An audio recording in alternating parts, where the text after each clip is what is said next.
И вот когда вот в 1944 году переселяли чеченцев, у них остались земли, у них остались хорошие дома там, на той стороне.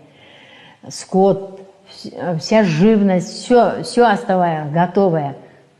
Тогда наши чиновники начали приезжать и говорить нагайцам: можете переселяться туда, обжитые, хорошие дома, все, можете работать там и жить.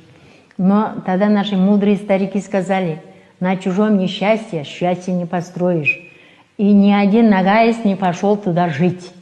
Ведь когда после 13 лет чеченцы приехали домой, им очень, эти люди, которые переселились туда, с Дагестана, из других республик, им очень трудно было отдавать эти дома, потому что они уже привыкли, что это их дома. Чеченцы сами покупали у них свои дома, некоторые. Некоторые просто отдавали, потому что это же ихние.